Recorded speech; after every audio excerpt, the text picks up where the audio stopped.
Remember, their eyes were popping out of their heads like, what is going on here? So almost 50 years, so you're the NASA veteran.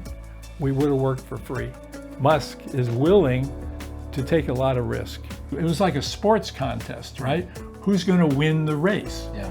And, you know, we wanted to win and the Russians wanted to win. And we as a humankind are going back. Yeah. We're going back to the moon, we're going back to Mars. I mean, we're getting to Mars. So, Tom, it's such an honor to be here. Thank you so much for welcoming us in your house.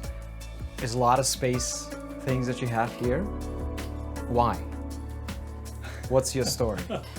My story is when I graduated from Villanova University in 1968, I went to work for a Connecticut company where I had grown up. They offered me a job as a field service rep, and I was supposed to go to Seattle to work on the 747, which was just being developed. And so one person interviewed me, and another person took me to lunch and things like that. And I really hit it off with the person who took me to lunch. Not so much with the person that interviewed me. And I did many interviews the other way in my career. I never would have hired me based on that interview. When I showed up for work 3 months later, the guy that took me to lunch met me in the lobby, and he said, since you were here 3 months ago, I've been promoted to be the service manager for space systems. And you're going to work for me, not the other guy, and you're not going to Seattle, you're going to Houston for 1 year, maybe a year and a half. And then 43 years later, I retired in the same location working for the same company. So almost 50 years. So you're the NASA veteran. Yeah, for sure. Yeah, and for sure. You've served you've participated in some of the great missions at NASA. I did. What are they? I did. Well, I was there for the first Apollo manned mission, not Apollo 1, but Apollo 7. And I had been a couple of months, here in Houston. So we didn't have a lot of hardware on that mission, so I wasn't heavily involved in that mission at all. But I can say I was there for all the manned Apollo missions. Amazing. So what was your job at this first manned mission? My very first job, my degree was in electrical engineering, and so my very first job was on the electrical system in the portable life support system backpack that they wore. My company made that system in Connecticut. It was designed and manufactured up there, and then it was shipped to Houston, and we would test it, do astronaut training and things like that in Houston. But I was still a very junior engineer, so I was we had a radio, we had a battery, and we had soldered wires that connected electrical components. It was a long time ago. And then there was periods where there wasn't a need for an electrical engineer. And at that time, nobody sat back and said, I'm an electrical engineer, I don't do anything but electrical stuff. And so my boss gave me a task to do. I still remember it. It was how long to charge the oxygen tank in the life support system, let it cool off, top it off again, keep track of how many times we do it, how long we have to let it cool, etc. So I ran that test, and then he gave me another, I'll say, mechanical test to do. I can't remember what that one was, and I did that. And then he said to me, you seem to enjoy the mechanical tests more than the electrical stuff. I said, yeah, I do. And he said, okay, and I never did electrical engineering again. And I kind of became a mechanical engineer. You had the background and stuff that you get in engineering school. So fast forwarding 43 years to the time where you retired, what job you retired from? I retired from being the general manager of our Houston office. So wow. I was the general manager for, I think, 22 years, which in itself is amazing. And I love that job because I was never a great engineer, and I always thought that one of my strengths was that I didn't tell the engineers how to do their job because I knew they knew how to do it better than I did. And engineers hate to be told how to do their job. and so when I became the general manager, I got to deal with all the different aspects. One day it's a focus on personnel, the next day on finances, the next day on engineering, the next day on shipping and receiving, vendor problems. And I really enjoyed that. So that was my forte. Business person. Yeah, absolutely. Okay, yeah. But the engineering itself, still the firm was doing a lot of engineering. Oh, right? yeah. So how was those, back in the 60s, what was the engineering? Did you guys have, like, you had computers, but not like the computers, powerful computers we have today. How was that done? Well, the biggest computer that we had at the Johnson Space Center was the entire first floor of the Mission Control Center, but we didn't use that on a day-to-day basis. So I have a tool that, this was my, I never used this actually at NASA, but this was a tool that we used as engineering students and engineers use, and it's called a slide rule. Okay. And it's a little tricky to understand right off, but this is the thing that we use to run calculations. I couldn't do it today other than multiplication maybe. So how do you do the multiplication there? Well, you set this, you set number one, like for example, if I'm going to do 2 times 4, you set the 1 here on the 2 on the lower scale, and then you slide this over to the top scale. So you come over to 4, and if you look beneath it, you'll see it's an 8.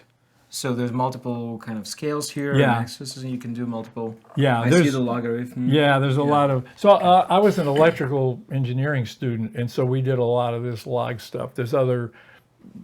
So an army of people that you became a boss of. They had those tools. And they were just doing those. By the time I became their boss, they had computers. They had computers. Yeah, these things weren't used that long after I got to NASA, but. Amazing. We didn't have PCs or anything like that, A matter of fact, I remember one of our youngest employees came to me and said, we need to get a computer on everybody's desk. And I said, are you crazy? You know how much they cost? And, within a year, we had a computer on everybody's desk. So Tom, let's go back to the Apollo missions. Obviously, everyone in the world knows about Apollo 11. And when we were at the NASA Center, we looked at the patches, at the flags of each Apollo mission, and a couple of them doesn't have astronauts' names on it, and one of them was Apollo 11. Why is that? Apollo 11, Neil Armstrong was the commander, of course, Okay. and I think he was the person that made the call, and he said, we're not representing ourselves when we go to the moon, we're representing mankind. So they chose not to have the names on the patches so that the focus wasn't on them. That was his intent. Amazing. Of course, everybody knows who Neil Armstrong is today. So even though it was a competition with the Soviets at that time, right, to get to the moon first, he was talking about the humankind. Exactly. Amazing leadership. Yeah. So you knew him personally? I didn't know him as a personal friend, but I worked with him. I actually trained him. It was the first crew that I trained. So we would take astronauts. Our life support system only works in a vacuum. The heat exchanger only works in a vacuum. So we have to do some of the training. It's actually a small amount of the training in a vacuum chamber. And so my boss was supposed to be the console engineer. And kind of at the last minute, like the day before, he said, I can't do this, you're going to have to do it. And so the first crew I ever got to train was the Apollo 11 crew. Amazing. Yeah. And I'm seeing there's a photograph of a step of a foot of Neil, I guess, at the moon. Yes. There's some autographs there as well. Yeah, that's actually the program from the 20th anniversary of Apollo 11. We had a black tie, big banquet in downtown Houston. My wife took the program, and the astronauts were up on the dais, and there was a break, and she said, I'm going to go get them to autograph this. And I said, no, you can't do that. And of course she did anyway. And when she came back, she had Armstrong and Aldrin's signature on this program. And about 2 tables over from where we were sitting was Alexei Leonov. So now I was emboldened based on what she did. So I just got up and went over to the table and asked him if he would autograph it. So the 3 signatures on that program are the first 2 men to walk on the moon, Armstrong and Aldrin, and the first human to do a spacewalk, Alexei Leonov. Now I never met Leonov. Well, I met him, for about 5 seconds, kind of. Yeah. So that's. Not that I have these things for value, but that's by far the most valuable piece that I have. That's amazing. And it's hanging in here versus being in a safe deposit box because I want to be able to look at it. No, that's amazing and so inspiring as well. Yeah. Tom, so you've met a lot of astronauts before and after missions, and missions after missions, some of them. Yeah. How does the travel to space change people? Most of the astronauts that I was training were not personal friends. I mean, later I had a lot of astronauts that were personal friends, and I could ask them, or talk to them and see how it had changed them. So my responses are more for the later missions than the earlier missions. Most of the stuff in the earlier missions, I've read astronauts' comments and things like that about how it changed them. But when I would go over, like for shuttle missions, and talk to astronauts that I knew personally, and how was it? You just had a great trip. It was obvious, and some of them would be very open about it. Some wouldn't be quite so open, but it definitely changed them. The thing that you hear over and over and over again from astronauts that make their first trip to space is when they look back at the Earth, there's no borders. They don't see any borders. And we live with borders, right? We separate ourselves. But when you're looking at the Earth from that altitude, you don't see those barriers, and almost universally astronauts will say that when they come back home from their first trip. Interesting. So it's kind of becoming a celebrity as well after that, right? You went on a mission, you come back, people start recognizing you in public, places, etc. Yeah. You don't leave a private life you used to live prior the kind of deployment. So this area where we live, like a lot of people don't realize that the Johnson Space Center is about 25 miles from downtown Houston. So it's an area that's called Clear Lake. Right. And this community is like none other. For example, our church, which is almost across the street from the Johnson Space Center, was built at the same time as the Johnson Space Center for Catholics who were moving to Houston to work at NASA. We've had 35 astronauts as parishioners, and you'd see them at church all the time. It's one of the most hard to understand thing for people that don't live in this area. You go to the grocery store, you run into them in the grocery store. Now, they don't wear white suits that say astronaut, there's in street clothes. The close high school to us is called Clear Lake High School, and I couldn't even count how many astronauts' kids have gone to Clear Lake High School, and it just becomes part of the norm. And as a matter of fact, there's one of our grandkids played soccer for Clear Lake High School last year and the 2 years before. And there's a soccer ball at Clear Lake High School that was on board the Challenger when it exploded, and it survived the explosion. And it's in a case at Clear Lake High School. And one of the other astronauts down the road many years took that ball to the space station with him. So the ball has been in space on shuttle, survived the Challenger accident, was up to space station, and is back at Clear Lake High School. Stuff like that doesn't happen anywhere else in the country. My granddaughter's teammate is the granddaughter of Ellison Onizuka, who was on the crew of the Challenger. So it's gotta be hard. I mean, the working for NASA, getting ready as an astronaut, or even the engineers. And I think the word hard was used in Kennedy's speech. I think Olga mentioned it to us. When he launched the program, he said, we're not doing things because they're easy, we're doing things because they're hard. Yes. So how hard was for you to work in the space industry for that many years? I was so young that, it was hard in that we had to put so many hours in, but it wasn't like a job. It was a passion.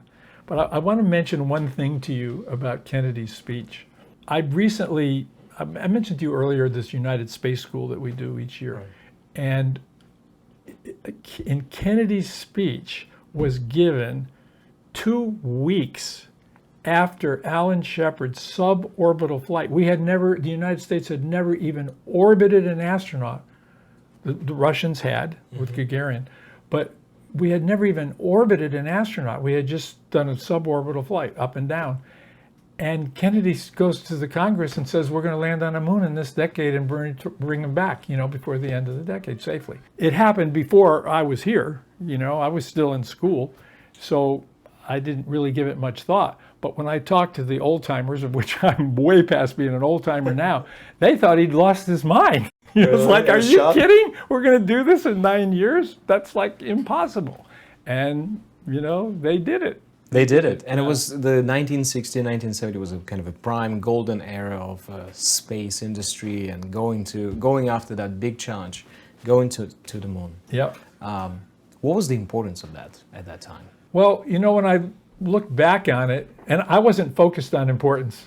We were all focused on doing our jobs, and our jobs were relatively clearly defined. We were all young. We were given a lot of authority and a lot of responsibility. There were no older people, 40, 50 years old telling us how it had been done. It wasn't so hard as it was a passion. So you deal with anybody that's really passionate. So I was a marathon runner for many years, and I was passionate about running, as my friends, my training group was.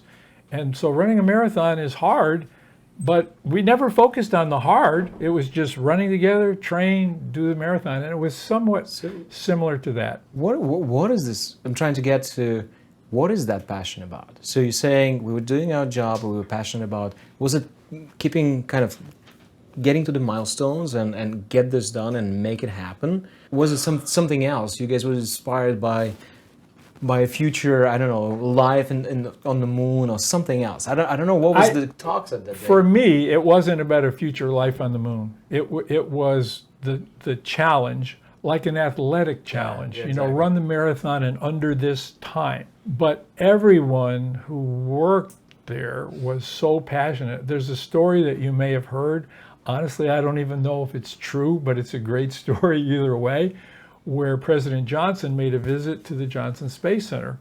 And he was walking down the hall and he saw a custodian. And he said, "What do you do here?"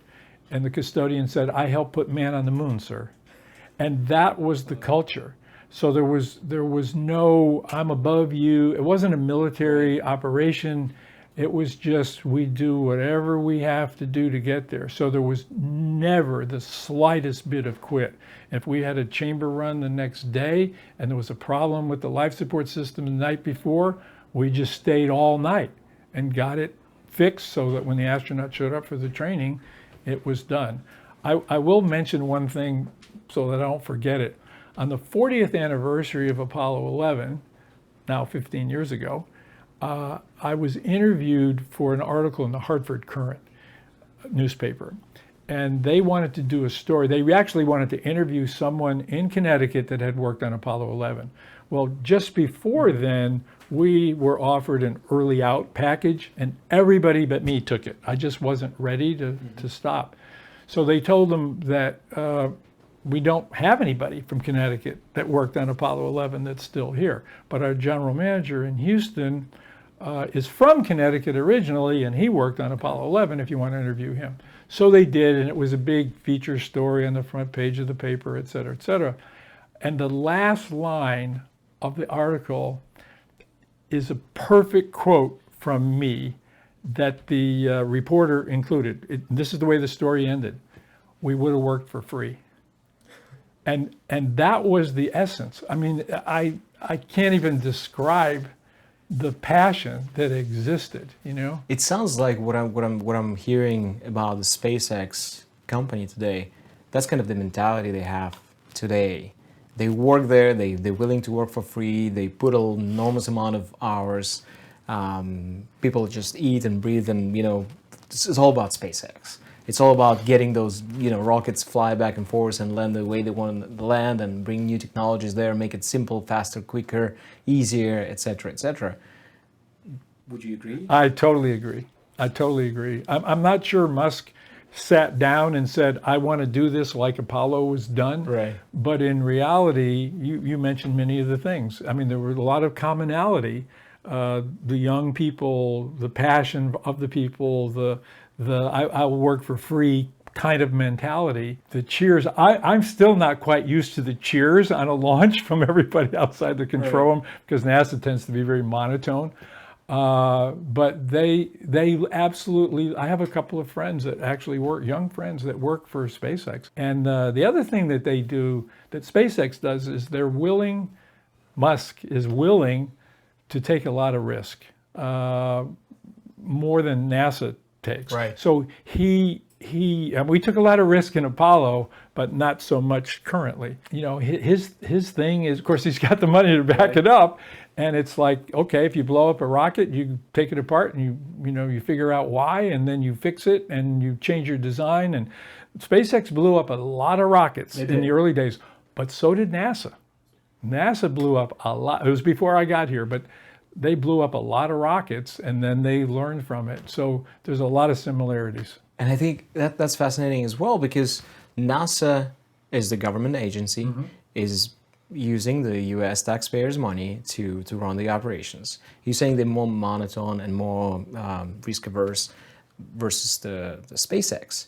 So going to SpaceX is getting funded not only by public money, but they're getting a lot of funds from NASA to do the job. So they're blowing up the taxpayers' money, right? They've taken a lot of risk. How's that different? The contracting structure is significantly different than it was in Apollo. The contracts are what was called cost plus fee. Companies they didn't have to take all the risk on themselves. Right. They were going to get their costs reimbursed. Their fee may not go up, but they're going to get their costs reimbursed. Today, the contracting structure is extremely different. It's probably KPIs and you get paid for successes. I mean, NASA's actually, I know on the spacesuit contract, they're providing some money, the company's providing some of their own money, but the company is going to own the spacesuit and NASA's going to rent it from them.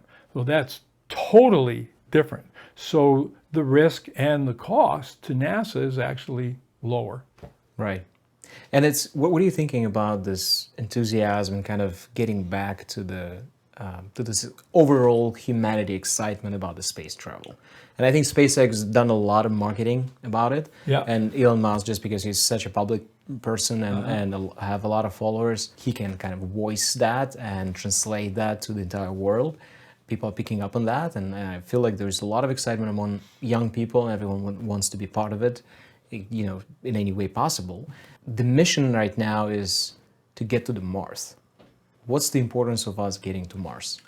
Well, it's the closest planet to us, Okay. and it's the most similar in our solar system to the Earth.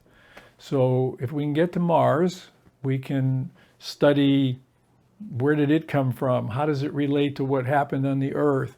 And things like that. But it's a big challenge because we used to be able to get to the moon in 4 days.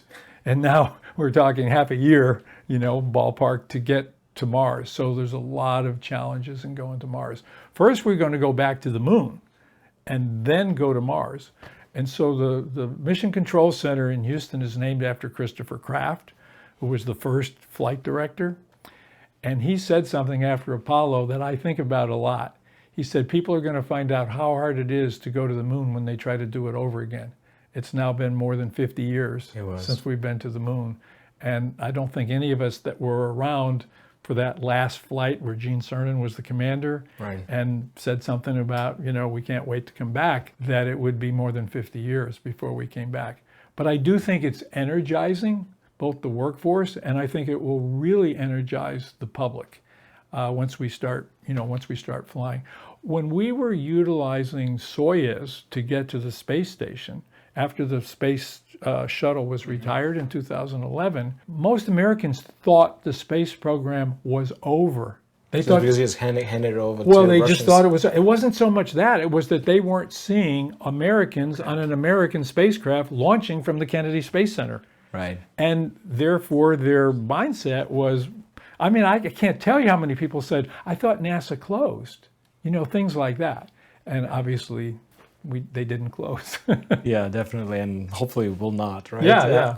But I'm feeling this energy, and recent announcement about the famous designer, designing a space costume suit for the astronauts, right? It's just now going into Instagram and all social media and how it looks and the branding and whatnot. Yeah. So it gets really into the minds of the younger population who are on the social media, that we as a humankind are going back. Yeah. We're going back to the moon. We're going back to Mars. We're getting to Mars. As I feel, it's like this wave is growing right now. And you're saying you're feeling this energy. Is that similar to the energy was at the time in the 60s, or is it still a little bit less? You think it's going to get kind of really hyped when we're going to fly first? I think it's high, but I don't think you'll ever recapture the energy of Apollo. It's just not possible. Right. You know, most of the people on the face of the earth watched that landing and watched Neil Armstrong go out.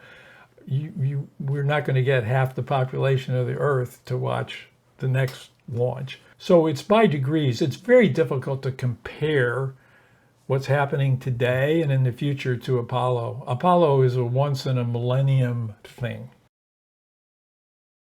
I have a friend, was a technician, a close friend, happens to be in the US, but he lives in Australia now. And we were talking last night on the phone. And he always brings up Apollo and the fact that, you know, how blessed we were to work Apollo. And I often say that today NASA hires the best and the brightest, but back in 1968, when I got hired, that wasn't the case, or I wouldn't have been working at NASA, right? It was like, do you have a pulse, and do you have an engineering degree? And if the answer is yes, come on board, right? And then they would, you know, train you on what you needed to do. And people, as I said earlier, young people got a lot of responsibility and a lot of authority. So they, you know, they just stepped up. You know, if you're expected to step up, you'll step up. Today, I think our society is more, no, you got to be really careful and you got to hold these kids by the hand. And I think that may be another part of Musk's things. I don't think he does a lot of hand holding. You know, he probably allowed people to fail. Yeah. And that's kind of a startup culture that he built from, you know, from his past experience. Yeah, exactly. But we need to fail to learn. Yeah. Okay, wow. Max, you wanted to see some memorabilia. Yes, I won't go through everything, but I will kind of quickly go through most of them. Sure. This one is one of my favorites. So when an astronaut does a spacewalk, we learned that if we have two guys out in white spacesuits, we don't know who is who. So we put a red stripe on the legs and the arms. And the very first shuttle spacewalk was on the 6th mission. Story Musgrave was the first guy out, and that's a piece of the red stripe that was on his spacesuit. How many were made of this, you know? Probably 100, probably 100, yeah, you know, people that worked on it. Amazing. We have a very close friend, actually one of our closest friends is an astronaut, and I was going to tell you this earlier and I totally forgot. So if you want to see one of my favorite things that's flown in space, it's my wedding ring. What do you mean? My wedding ring and my wife's wedding rings were flown by our friend on her mission. Can I touch it? So yeah, it wasn't in space? That's been in space. Wow. Been in space. Yeah. So her name was Nancy Sherlock at the time. This is a photo that she gave us because we were the guardians. She was a single mom, and we were the guardians for her 7-year-old daughter. While she was up there? Yeah, while she was up there. Wow. So on another, she flew 4 times on the shuttle. She flew that medallion for us. A lot of these. This is the thing we talked about earlier, the Snoopy thing. It's not really Eyes of the Stars. Yeah. Eyes of the Stars. This was like one of the early ones, so it was May of 70. This was after that first mission where that stripe was flown. This is the first and this is the walk in space? The first in the shuttle program, in the space shuttle program. Yeah, so this was a patch that they wear on the right shoulder. And they still do, although now it has 5 stars. There's symbolism behind them. What is the symbolism about the stars? The symbolism when we did this mission is they represent critical spacewalks. One in the Gemini program, Ed White, the first American spacewalk. The Apollo mission, Apollo 11, which I don't need to talk about. And then the third one is the saving of space station by a spacewalk. When they launched, there was a significant problem. It would have caused overheating, and we had to come up with a fix, which sounds so simple. But simple. Just figure out the fix. Yeah. So that was the first time that this patch had flown. Now there are, if you look at today's patch, there are 5 stars. So they added the first space. They added this. the first spacewalk by in the space shuttle program, and then the first one out of the space station. So it has 5. If you look at one today, it was out of there. This is a medallion that's actually made from some of the spacecraft from Apollo 11.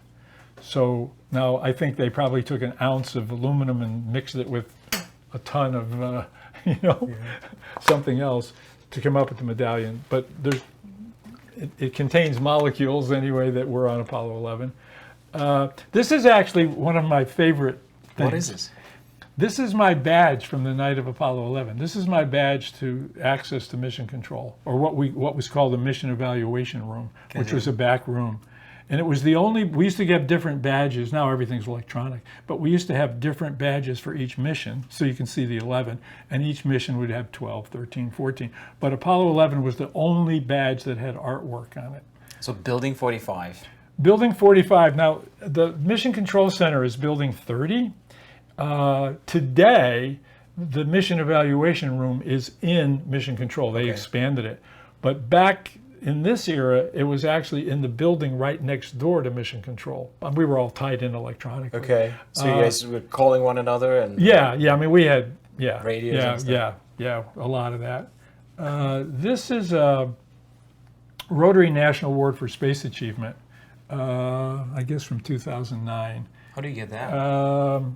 Somebody nominates you, and they have five awards for, I think they have some team awards, but for individuals they have early career, mid-career, late career, 5.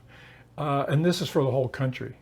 And so somebody nominated me, and I was the last name read off, came down to like, ugh. And so, that's something. That's your badge. That's my old badge. It's actually a copy of my old badge. I had to turn my badge in. This is a Apollo Achievement Award that went to quite a few employees that worked the missions in Apollo. It's a medal called the Exceptional Public Service Medal. And I was a contractor, so I'm not Olga's a civil servant, and I was a contractor. That was one of my employees actually submitted the nomination. I don't think I thanked them enough, but this is just a model of the spacesuit. But this is kind of a joke thing. It's a cow in a spacesuit with life support hoses. Why cow? Well, I don't know. It was just I don't even know who came up with it, but I just thought it was cute, so I got it. When I retired, this was presented to me by the director of the Johnson Space Center, Mike Coates, who has become a good friend of mine, an amazing leader. And so the joke from him was all the photos are of him, So these are things, and this was a patch that was flown on his mission. That's amazing. You've got so many interesting. Yeah, there's a lot of stuff. What's the importance of this picture? I've noticed it has a this signature. one. Okay, so this is a photograph of Sunny Williams, who was an astronaut that She's in the space right now. Exactly. Yeah, she's on an extended stay, as you probably read in the news, because there were some issues with the Boeing spacecraft, and so they flew it back unmanned, and they flew a SpaceX mission up, but they want to complete that mission. So they're going to be up there 6 months. So Sunny went up for what she thought was going to be 10 days or something, and she's now the commander of the space station. Wow. She was a commander once before. So one day in the office, she had done 3 spacewalks. I think she was the female leader for most time spacewalking at that point. And so I got an email, and it was obvious that it was from the shuttle, and it had no verbiage. It had just a title, and the title was Keeping Me Safe and Sound.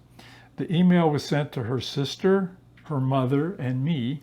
Wow. And then the photo had a title, and it said, Love My Suit. And this is a photo of her hugging her spacesuit on the space station. So this is my favorite photo. It's my screensaver on my computer. And then she stopped by one day. She lived in the neighborhood, and she stopped by to visit. And I said, hey, I want you to autograph my favorite photo. And so she did. And it says, I love my suit. Thanks for keeping me alive. That's amazing. So Sunny is amazing. Just an amazing we're wishing person. her, a safe comeback to Yeah, Earth. absolutely, absolutely. And stop by again. Yeah. Well, I'm sure shortly after she gets back, she's going to leave NASA, and she and her husband already have a home or property on the East Coast that she's been trying to get to for about 2 years. It's interesting that the space is something that actually unites and it doesn't have borders, as you mentioned, right? That's one of the things that astronauts mention after they coming back. There are no borders. Yeah. You guys been able to meet up in Moscow, of all places. No, you're right. Yeah, you're right. And I honestly, I might take it for granted in the moment, but when I reflect on it, I don't take it at all for granted. You know how blessed I've been to work in this industry. And the thing that we didn't talk about was the number one thing is the people that you get to work with and meet, including Russians. So in Apollo, I was, they were I don't want to say the enemy, it was like a sports contest, right? Who's going to win the race? Yeah. And, we wanted to win and the Russians wanted to win, and it was, the Russians were ahead most of the time.